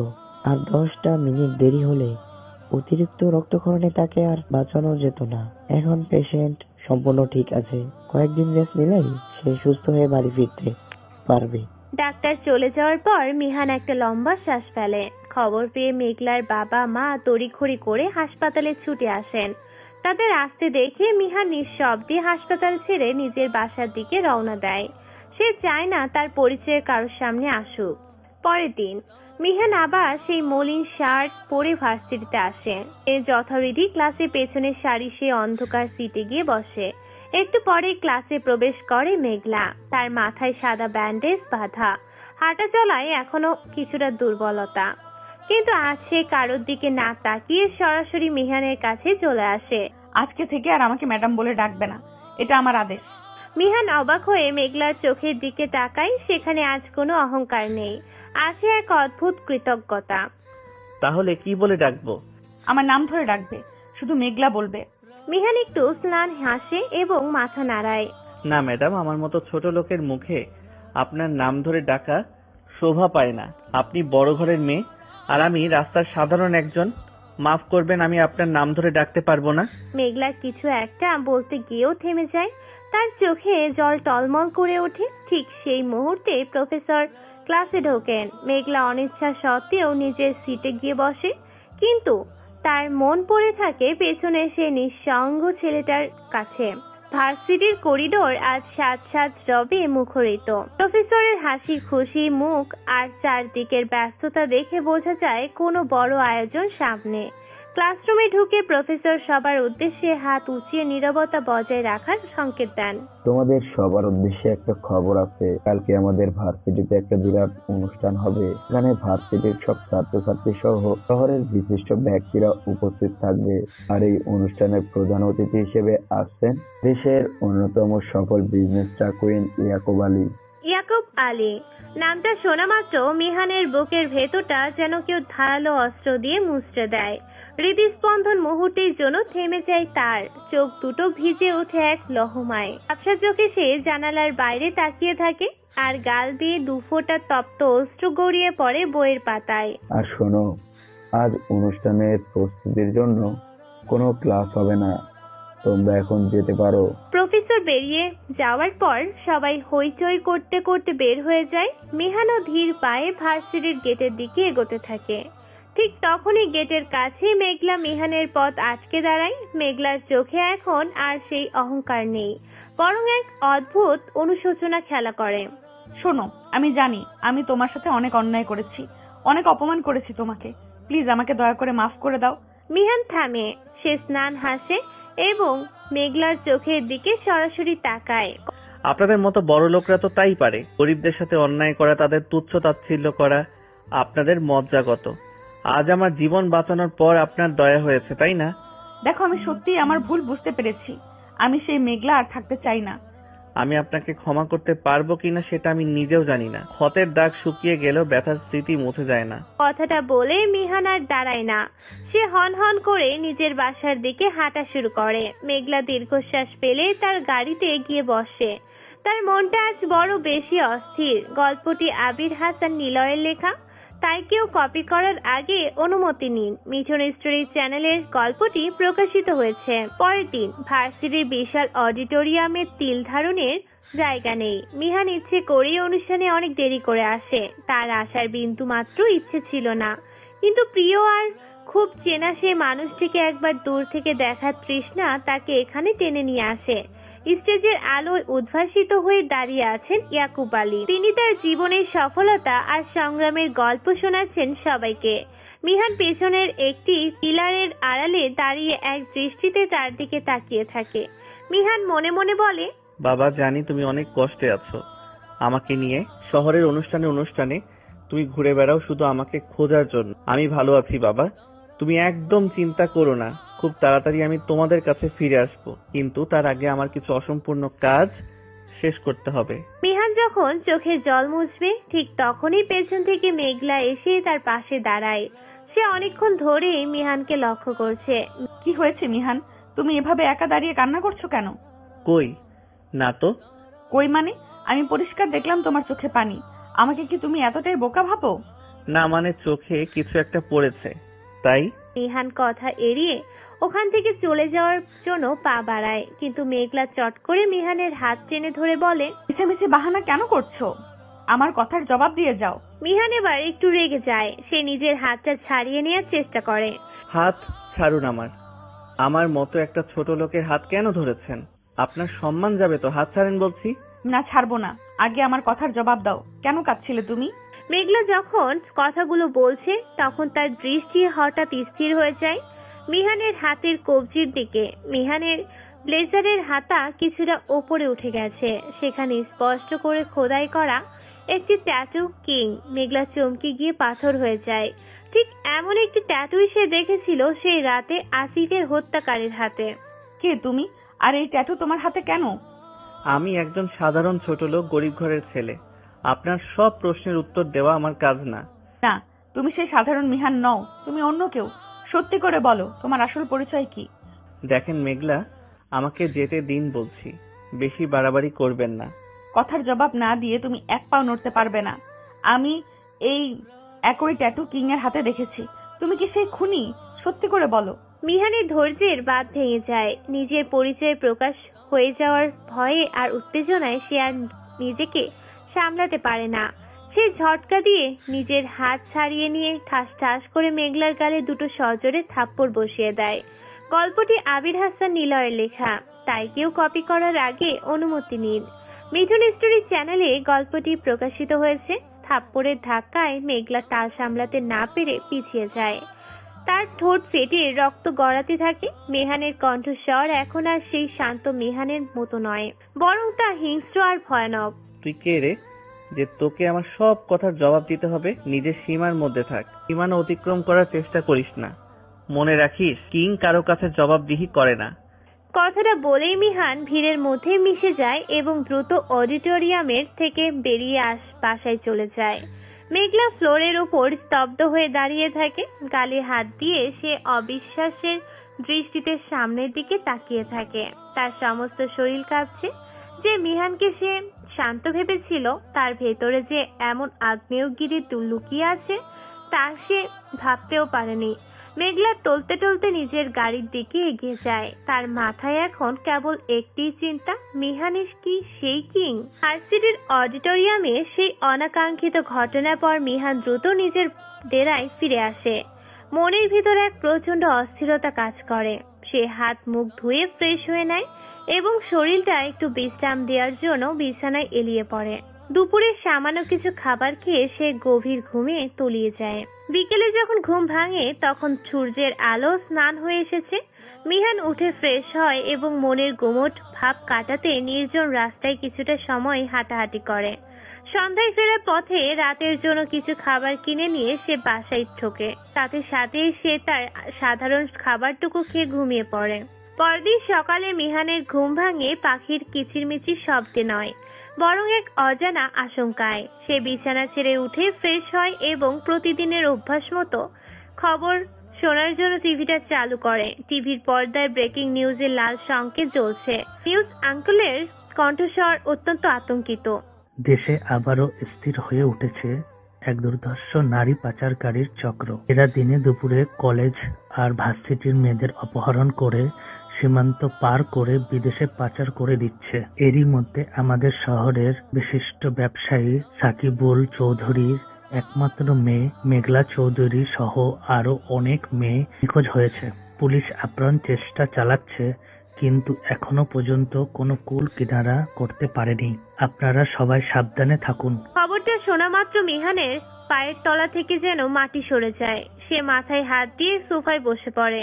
তার চোখের সামনে পুরনো সব স্মৃতি ঝড়ের বেগে ঘুরতে থাকে। মেঘলা নিখোঁজ আর এই পাচারকারী চক্রের নাম শোনার সাথে সাথে মিহানের শরীরে রক্ত টকবক করে ফুটতে শুরু করে। তার মানে ও ফিরে এসেছে, যার জন্য আমার সাজানো দুনিয়াটা একদিন শ্মশান হয়ে গেছে, যার জন্য আমার সব স্বপ্ন তিলে তিলে ধ্বংস হয়ে গেছে। সেই বিল্লা তাহলে আবারও ফিরে এসেছে। তোদের কাউকে আমি বাঁচতে দেব না, কিন্তু এই বিশাল শহরে ওদের আস্তানা আমি কোথায় খুঁজবো? মিহান যখন গভীর চিন্তায় মগ্ন, ঠিক তখনই তার ফোনে একটি মেসেজ আসার সংকেত বেজে ওঠে। সে কাঁপা কাঁপা হাতে ফোনটা হাতে নেয়। মেসেজটা খুলে দেখেই তার চোখ স্থির হয়ে যায়। মেসেজটি মেঘলার কাছ থেকে এসেছে। আমি জানি মিহান, তুমি সেই কিং। শহরের প্রান্তে সেই পরিত্যক্ত পুরনো জমিদার বাড়িতে আমাদের আটকে রাখা হয়েছে। এখানে আমি একা নই, আরো অনেক মেয়ে আছে। কাল সকালেই আমাদের সবাইকে দেশের বাইরে পাচার করে দেবে ওরা। অনেক রিস্ক নিয়ে আমি মেসেজটা লিখছি। তুমি পারো আমাদের নরক থেকে বাঁচাতে। প্লিজ আমাদের বাঁচাও, আর পারলে আমার সব ভুল মাফ করে দিও। ইতি মেঘলা। মেসেজটা পড়া শেষ হতেই মিহানের চোখের মনি রাগে টকটকে লাল হয়ে যায়। সে আর এক মুহূর্ত দেরি করে না। ভেতরে সেই দয়ালু মিহানকে একপাশে সরিয়ে রেখে সে তার রণসজ্জায় সজ্জিত হতে শুরু করে। আলমারি থেকে বের করে আনে তার সে কালো ব্লেজার আর মুখ ঢাকার কালো রুমাল। কোমরে গুজে নেয় আধুনিক একটি স্বয়ংক্রিয় পিস্তল। হাতে তুলে নেয় সেই ধারালো ছুরি, যা দিয়ে সে ধর্ষণকারীদের বিচার করে। গ্যারেজের এক কোণে ঢেকে রাখা তার সেই শক্তিশালী বাইকটি আজ বের করে আনে, যা সে আগে কখনো রাস্তায় বের করেনি। বাইক স্টার্ট দিয়ে মিহান ঝড়ের বেগে মেঘলার দেয়া ঠিকানার দিকে রওনা দেয়। রাতের অন্ধকার চিরে বাইকের হেডলাইটের আলো সামনের দিকে এগিয়ে যায়। মিহানের লক্ষ্য এখন কেবল একটি, বিল্লা আর তার আস্তানা ধ্বংস করা। যেতে যেতে রাত গভীর হয়। সে আস্তানা থেকে কিছুটা দূরে বাইক থামিয়ে দেয়। সামনে সেই পুরনো বিশাল ভুতুড়ে বাড়ি। চারিদিকে বিল্লার সশস্ত্র গার্ডরা পাহারা দিচ্ছে। মিহান এক পা দু পা করে বিড়ালের মতো নিঃশব্দে সামনে এগোতে থাকে। হঠাৎ সে বিদ্যুৎ গতিতে দৌড় শুরু করে। পাহাড়ে থাকা প্রথম লোকটির সামনে গিয়ে সে সজোরে এক লাথি মারে। লোকটি ছিটকে পড়ার আগে মিহান তার ধারালো ছুরি দিয়ে পাশের লোকটির পেটে আঙুল বসিয়ে দেয়। রক্তে চারপাশ ভেসে যায়। কিং এসে গেছে, ধরোকে।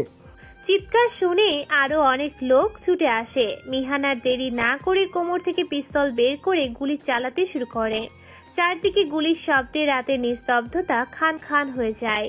মিহান একাই যেন এক সেনাবাহিনী। সে একের পর এক গুলি চালিয়ে প্রায় 20 জন পাহাড়দারকে মাটিতে লুটিয়ে দেয়। বাকি লোকগুলো তাকে লক্ষ্য করে গুলি করার আগে সে দ্রুত সরে গিয়ে একটি বিশাল গাছের আড়ালে আশ্রয় নেয়। সেখান থেকে সুনির্দিষ্ট নিশানায় এক এক করে শত্রুদের খতম করতে থাকে।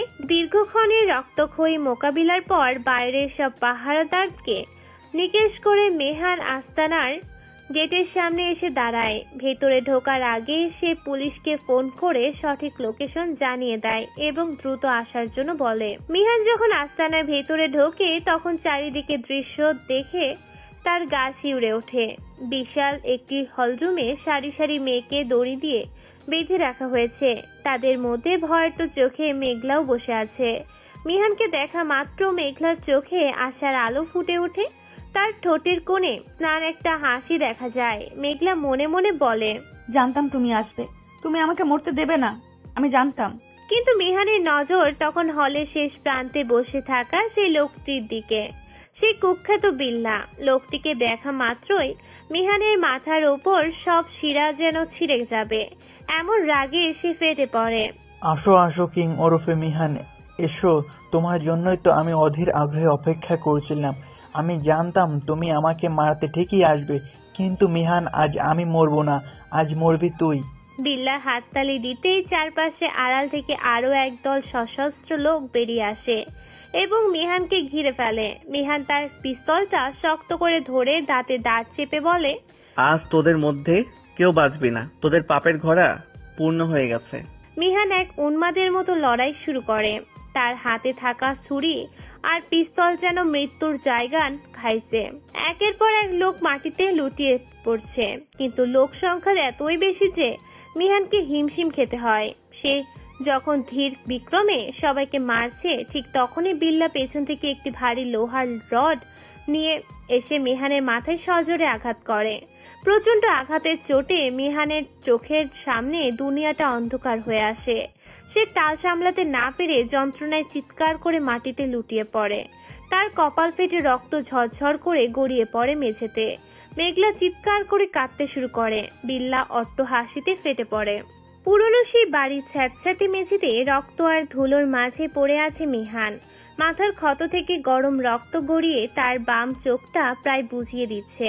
বিল্লা হাতে লোহার রড নিয়ে মিহানের ওপর ঝুঁকে পড়ে অট্টহাসিতে দেয়। তার সেই হাসিতে পৈশাচিক হাসি, উল্লাস। কাকে মারবি তুই, কাকে মারবি রে? আজ থেকে ঠিক 2 বছর আগে তোর প্রেমিকাকে যেভাবে মেরেছি তার থেকেও খারাপ ভাবে আজ তোকে মারবো। তোর কিং হওয়ার শখ আজ মিটিয়ে দিচ্ছি। মিহানের চোখের পাতা বন্ধ হয়ে আসছে। তার মনে হচ্ছে সব অন্ধকার হয়ে যাচ্ছে। তবে কি এই শেষ? তবে কি বিল্লার মতো জানোয়ারের কাছে সে আজ হেরে যাবে?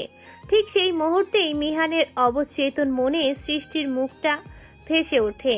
সৃষ্টির সেই নিষ্পাপ রক্ত মাখা মুখ আর তার বলা শেষ কথাগুলো মিহানের কানের তীরের মতো বিঁধতে থাকে। হ্যাপি জার্নি টু মৃত্যু।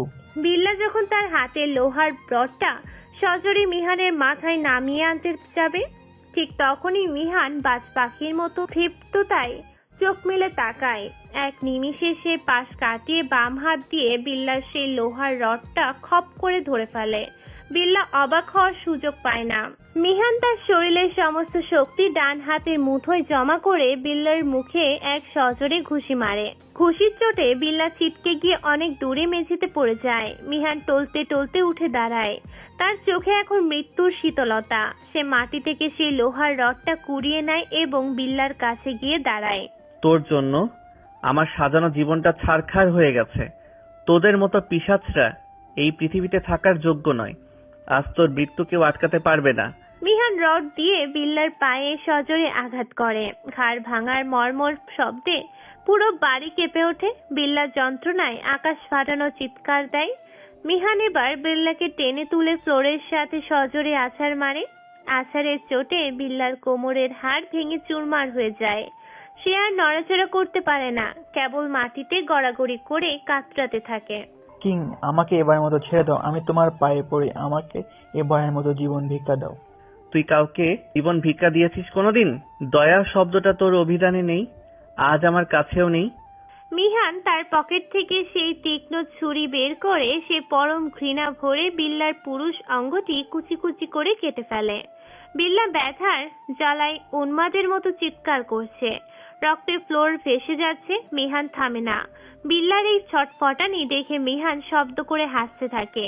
সে হাসিতে কোনো মমতা নেই, আছে প্রতিশোধের তৃপ্তি। মিহান এবার বিল্লার মুখে হাত ঢুকিয়ে তার জিহ্বাটা টেনে বের করে ছুরি দিয়ে কেটে দেয়।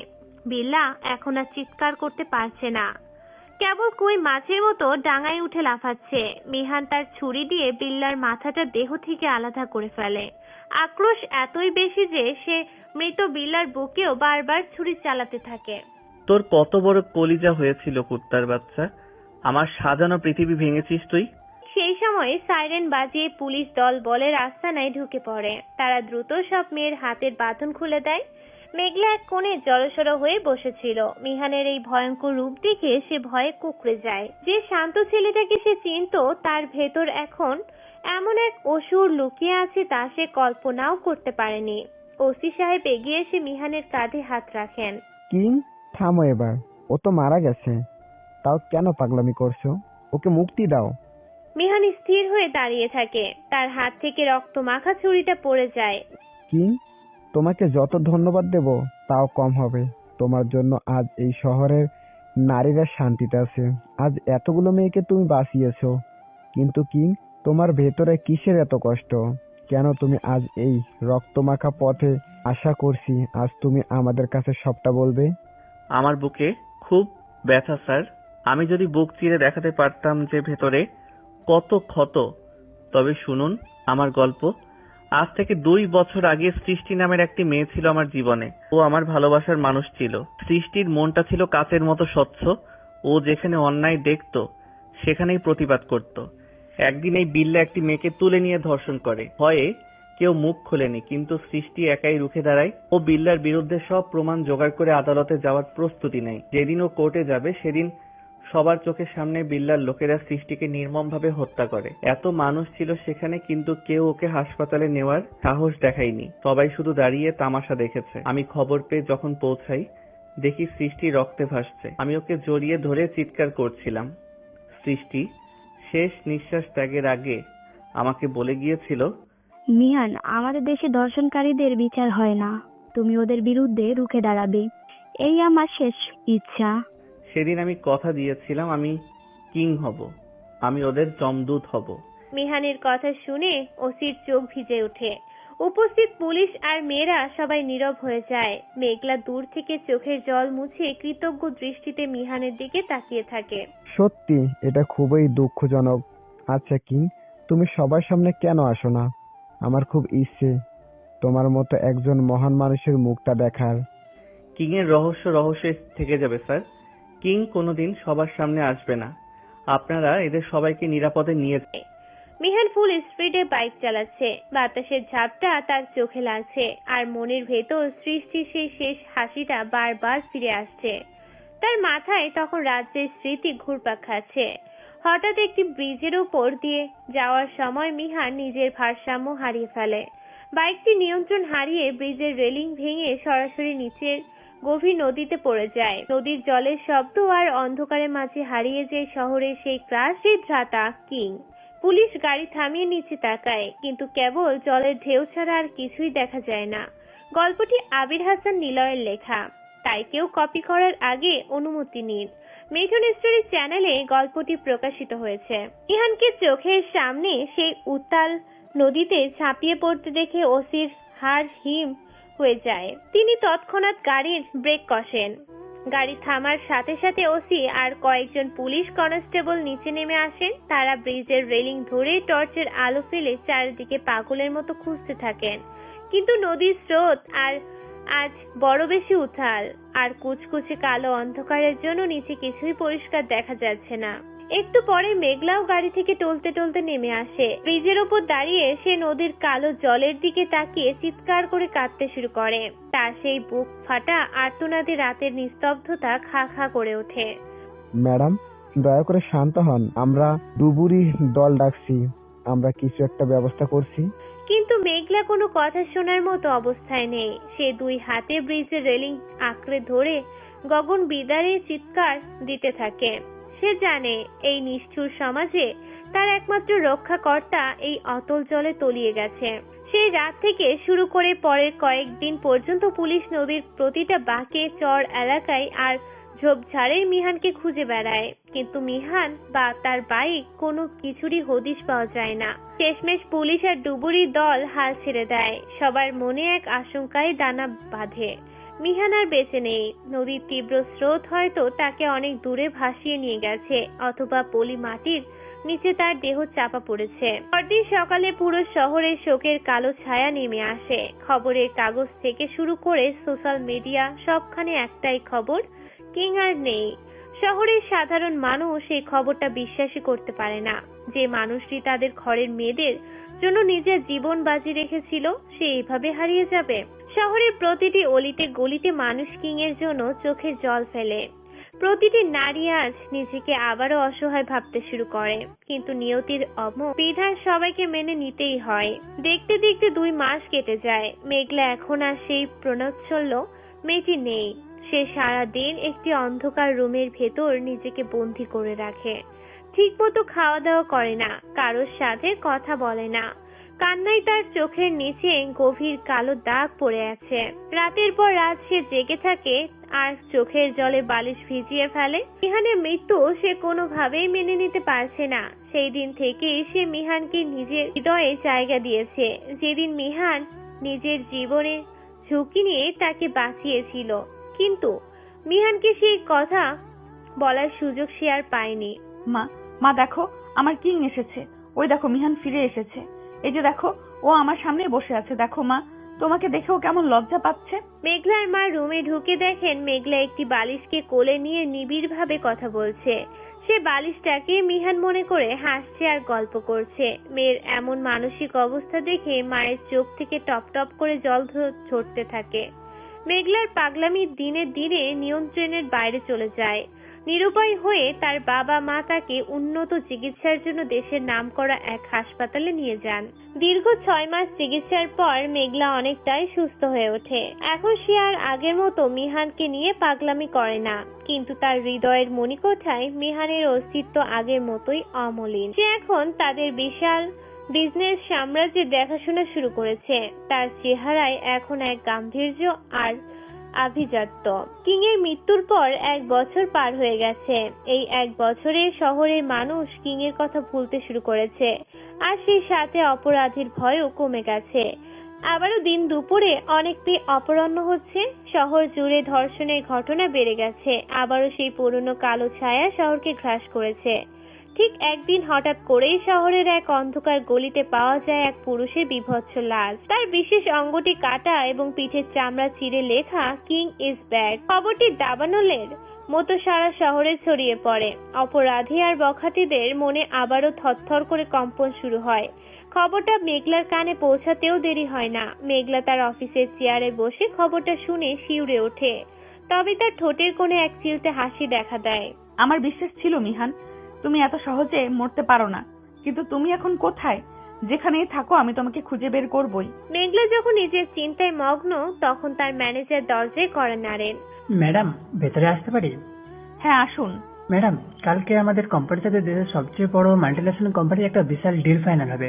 ডিলটা সই হলে আমাদের কোম্পানির ভাবমূর্তি বদলে যাবে। ডিলটা কোথায় হবে? ম্যাডাম, আমাদের হেড অফিসেই হবে। ওনাদের এমডি নিচে আসবেন। ঠিক আছে, আপনি সব প্রস্তুত রাখুন। পরের দিন মেঘলার অফিসের কনফারেন্স রুমটা অত্যন্ত রাজকীয়ভাবে সাজানো হয়েছে।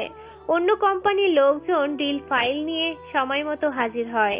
মেঘলা রুমে ঢুকে সবার সাথে সৌজন্য বিনিময় করে নিজের সিটে বসে। ঠিক তখনই একদল সুঠাম দেহি গার্ডের বেস্ট নিতে একজন সুদর্শন যুবক রুমে প্রবেশ করে। তার পরনে দামি কালো স্যুট, চোখে সানগ্লাস। মেঘলা যখন যুবকের দিকে তাকায় তখন তার পায়ের তলা থেকে যেন মাটি সরে যায়। যুবকটি সানগ্লাস খুলতেই মেঘলা নিজের আসন ছেড়ে দাঁড়িয়ে পড়ে। তার হৃৎপিণ্ড যেন থমকে যায়। সামনে দাঁড়িয়ে থাকা এই যুবক আর কেউ নয়, এ স্বয়ং মিহান। তবে আগে সে মলিন চেহারার মিহান নয়, এখন সে এক দাপুটে বিজনেস টাইকুন। মেঘলা এক দৃষ্টিতে মিহানের দিকে তাকিয়ে থাকে। তার মন চাইছে এখনই সব প্রোটোকল ভেঙে মিহানকে জড়িয়ে ধরে হাউমাউ করে কাঁদতে। মিহান মেঘলার দিকে তাকিয়ে এক রহস্যময় হাসি দেয়। বিজনেস ডিলটা শুরু করা যাক ম্যাডাম। মেঘলার গলা দিয়ে কোনো কথা বের হয় না। কেবল স্তব্ধ হয়ে তার হারিয়ে যাওয়া ভালোবাসাকে অপলক নয়নে দেখে যায়। গল্পটি আবির হাসান নিলয়ের লেখা, তাই কেউ কপি করার আগে অনুমতি নিন। মিঠুন স্টোরি চ্যানেলে গল্পটি প্রকাশিত হয়েছে। বিজনেসের যাবতীয় কাজ শেষ করে মিহান যখন মেঘলার অফিস থেকে বের হয়ে নিজের বিলাসবহুল গাড়ির দিকে এগিয়ে যায়, ঠিক তখনই পেছন থেকে এক ব্যাকুল কণ্ঠের ডাক ভেসে আসে, ওই শোনো। মিহান ধীর পায়ে পেছনে ফিরে তাকায়। তার চোখে মুখে এখন এক অদ্ভুত গাম্ভীর্য, যা আগে ছিল না। জি বলুন ম্যাডাম, আর কোনো কাজ বাকি আছে কি? মেঘলা মিহানের খুব কাছে এসে দাঁড়ায়। তার চোখে জল টলমল করছে। দীর্ঘ 1 বছরের অপেক্ষার যন্ত্রণার ছাপ তার চেহারায় স্পষ্ট। আমি জানতাম মিহান, তোমার কিছু হতে পারে না। আমি তোমাকে অনেক ভালোবেসে ফেলেছি। তোমার বিরহে আমি দীর্ঘ 6 মাস মানসিক হসপিটালে পাগল হয়েছিলাম। প্লিজ আমাকে আর দূরে সরিয়ে দিও না। মিহান যেন আকাশ থেকে পড়ে। সে খুব স্বাভাবিক থাকার ভান করে তাচ্ছিলের হাসি দেয়। কি বলছেন আপনি? এইসব কি সব আজে বাজে কথা? আপনার সাথে আমার দেখা হলো আজকে এই প্রথম ডিল সাইন করার সময়, আর আপনি কি সব উল্টাপাল্টা কথা বলছেন? যত সব পাগলামি। মিহান আর কোনো কথা না বলে দ্রুত গাড়িতে উঠে পড়ে। ড্রাইভার গাড়ি স্টার্ট দেয়। মেঘলা রাস্তার মাঝখানে দাঁড়িয়ে অপলক চোখে গাড়িটির দিকে তাকিয়ে থাকে। তার গাল দিয়ে নোনা জল গড়িয়ে পড়েছে। মিহান চোখের আড়ালে চলে গেলেও মেঘলার মনে হচ্ছে তার অক্সিজেনটুকু কেড়ে নিয়ে কেউ চলে গেল। মিহান গাড়ি নিয়ে শহরের সবচেয়ে অভিজাত এলাকায় নিজের বিশাল অট্টালিকায় ঢোকে। মিহান এখন তার বাবা মায়ের সাথেই থাকে। সেদিন ব্রিজের ওপর থেকে পড়ার পর এক দয়ালু জেলে তাকে উদ্ধার করে নিজের নৌকায় তুলে নিয়েছিল। সেই জেলের সেবায় মিহান সুস্থ হয়ে ওঠে এবং পরে নিজের পরিচয় দিয়ে পরিবারের কাছে ফিরে যায়। এখন সে এক বিশাল কোম্পানির কর্ণধার। বাসায় ঢুকেই মিহান ছোট্ট বাচ্চাদের মতো চিৎকার শুরু করে। আম্মু, ও আম্মু, কোথায় তুমি? মিহানের মা রান্নাঘর থেকে দ্রুত বেরিয়ে আসে। কি হয়েছে বাবা, এত চিৎকার কেন করছিস? আম্মু, খুব খিদে পেয়েছে, জলদি খেতে দাও তো। তাই বলে কি পুরো বাড়ি মাথায় করে চিৎকার করবি? মানে আমার গলার আওয়াজে কত জোর আছে তা একটু পরীক্ষা করছিলাম আর কি। মা মুচকি হেসে খাবার বেড়ে দেন।